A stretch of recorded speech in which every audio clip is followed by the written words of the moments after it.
Robert Harrison had built his fortune through decades of tireless work in commercial real estate. At 58, he'd finally reached a point where business trips were choices rather than necessities. His latest venture in Chicago had kept him away from his Connecticut home for nearly 3 weeks, longer than he'd intended, but the deal had been too important to rush. As his taxi pulled up the familiar driveway that October afternoon, Robert felt the weight of exhaustion settle into his bones. The maple trees lining the property blazed with autumn colors, reminding him of all the falls he'd missed while building his empire.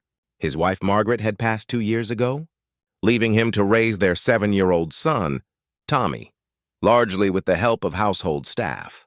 Robert paid the driver and wheeled his suitcase toward the front door. The house stood quiet in the golden afternoon light. He'd texted Mrs. Patterson, his longtime housekeeper, to let her know he'd be home today, though he hadn't specified the exact time. At 63, Mrs. Patterson had been with the family for over a decade, and he trusted her completely with Tommy's care. But as Robert stepped through the doorway, he heard something unexpected, crying. Not just any crying. His son's anguished sobs mixed with another voice. A woman's voice he didn't recognize, also weeping. His heart seized. Every terrible possibility flashed through his mind as he dropped his suitcase and hurried through the foyer. The sounds were coming from the kitchen. Robert's polished dress. Shoes clicked rapidly across the hardwood floors as he rushed forward, his mind racing with worry. He burst through the kitchen doorway and stopped abruptly. There in the bright modern kitchen he rarely used himself, stood a young black woman in a gray housekeeping uniform. She was perhaps 30 years old, tears streaming down her face, and clinging to her back, his small arms wrapped desperately around her shoulders. Was Tommy, his face buried against her neck, crying as if his heart would break? Robert stood frozen, confused and overwhelmed. "What's going on here?" he demanded, his voice sharper than he'd intended. The woman, someone he'd never seen before, turned toward him with an expression of such raw emotion that it stopped his next words. She gently adjusted Tommy's weight, supporting him with a practiced ease that spoke of experience, even as her own tears continued to fall. "Mr. Harrison," she said, her voice thick with emotion but steady. "I'm so sorry. We didn't hear you come in. I'm Grace Williams, Mrs. Patterson's niece." Robert's mind struggled to process what he was seeing. "Where is Mrs. Patterson?" "She had a medical emergency last week, sir," Grace explained, carefully rubbing Tommy's back as he continued to sob. "A minor stroke. She's recovering well, but she called me to fill in. I've been here for 6 days now. Why didn't anyone tell me?" Robert felt his frustration rising. Though he knew the answer, he'd been in back-to-back meetings, often unreachable except for true emergencies.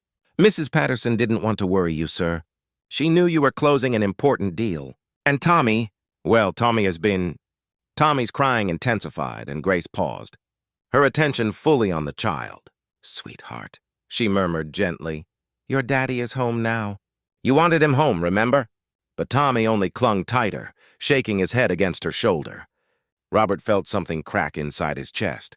His son was crying in a stranger's arms and wouldn't even look at him. "Tommy," he said, trying to keep his voice level, "come here, son." The boy didn't move. Grace met Robert's eyes, and he saw something there that unsettled him, not defiance, but a gentle, knowing sadness. "Mr. Harrison," she said quietly, "could we sit down for a moment? I think there are some things you need to know." "I think I need to know why my son is crying and won't come to me," Robert said. But he moved to the kitchen table and sat heavily in one of the chairs. Grace carefully lowered herself into another chair, adjusting Tommy so he sat on her lap, his face still pressed against her. She kept one hand on his back, a steady, comforting presence. "Tommy and I became friends this week," Grace began, speaking slowly, as if choosing each word with care. "When I first arrived, Mrs. Patterson briefed me on the household routine. She told me Tommy was a quiet child, very independent for his age, good at entertaining himself." Robert nodded. That sounded right. Tommy had always been self-sufficient, never demanding much attention. Robert had been grateful for that, especially after Margaret died. "But Mr. Harrison," Grace continued, and now her voice held a gentle firmness, "Tommy isn't quiet because he's independent. He's quiet because he's lonely, desperately lonely. The words hit Robert like a physical blow. That's not, he has everything he needs. He has toys, activities, tutors, everything. He doesn't have you, Grace said simply. The silence that followed felt enormous. Robert stared at this young woman he'd never met, who had somehow, in less than a week, seen something he'd missed in his own son. The first few days, Grace went on, her voice softening. Tommy barely spoke to me. He followed his routines perfectly. Did his homework, ate his meals, went to bed on time, like a little soldier. But yesterday afternoon, I was making cookies, my grandmother's recipe, and I asked if he wanted to help. She paused, and Robert saw fresh tears well in her eyes. He looked up at me with these big eyes and asked, "Will you go away too?" When I asked what he meant, he said everyone goes away. His mother went away, Mrs. Patterson went away, and you? Her voice caught. You're always going away. Tommy's sobs had quieted to shuddering breaths, but he still held tight to Grace. I told him, Grace continued, that his mother didn't want to leave him, that Mrs. Patterson would be back, and that his father had to work to take care of him. But that didn't mean you didn't love him. And do you know what he said? Robert found he couldn't speak. He shook his head. He said, Daddy doesn't see me even when he's home. The kitchen swam before Robert's eyes. He gripped the edge of the table, feeling as though the floor had dropped away beneath him. Today, Grace said gently, I told Tommy you'd be coming home soon. And he started to cry. He asked me not to leave him alone with you because he didn't know what to say to you. He said he was afraid to bother you, afraid that if he needed too much, you might go away forever too. Tommy, Robert whispered, his voice breaking. Son, is that true? Slowly, so slowly, Tommy turned his head.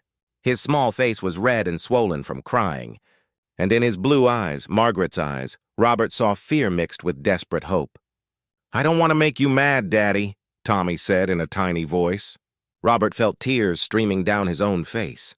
When had he last cried? Not even at Margaret's funeral had he let himself break down.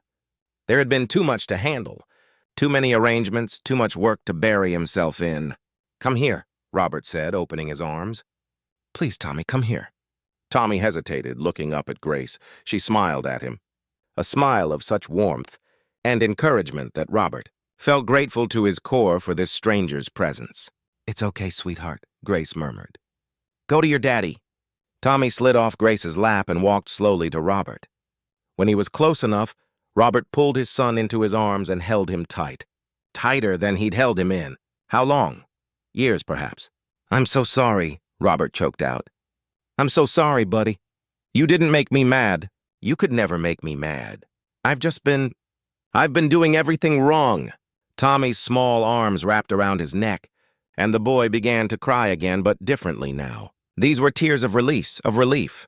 Father and son held each other while Grace quietly stood and moved to the counter, giving them space while remaining close enough if needed. Robert could hear her sniffling softly as she wiped her own tears. Time passed. Robert didn't know how much. Finally, Tommy's crying subsided into hiccups, and he pulled back slightly to look at his father. Are you really staying home now?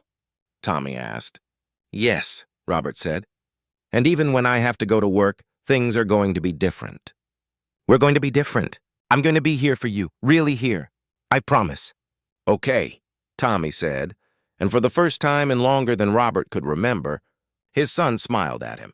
Robert looked over at Grace, who was watching them with a gentle smile, still wiping her eyes. Thank you, he said, the words inadequate for what he felt. Thank you for seeing what I couldn't see, for being here for him. He's a special boy, Grace said warmly. He just needed to know he mattered. He does matter, Robert said fiercely, pulling Tommy close again. He matters more than any business deal, any amount of money. He's all I have. And he needs to hear that, Grace said gently. Every day. Robert nodded, understanding flooding through him. In building a fortune, he'd nearly lost his only treasure. In providing everything material, he'd failed to provide the one thing Tommy needed most. His presence, his attention, his love expressed in time spent together. Daddy, Tommy said softly, Grace makes really good cookies, and she knows stories, and she taught me a card game. Can she stay? Robert looked at Grace, who smiled. Mrs. Patterson will be back in a few weeks, she said. but I can stay until then if you'd like. I'd like that very much, Robert said. And after that, well, I hope you'll visit often. I think Tommy and I could both use a friend like you. I'd like that too, Grace said. As the afternoon sun streamed through the kitchen windows, Robert sat with his son on his lap and accepted the cookie Grace offered him. It was chocolate chip, still warm and absolutely perfect. So, Robert said to Tommy, Grace said you learned a card game?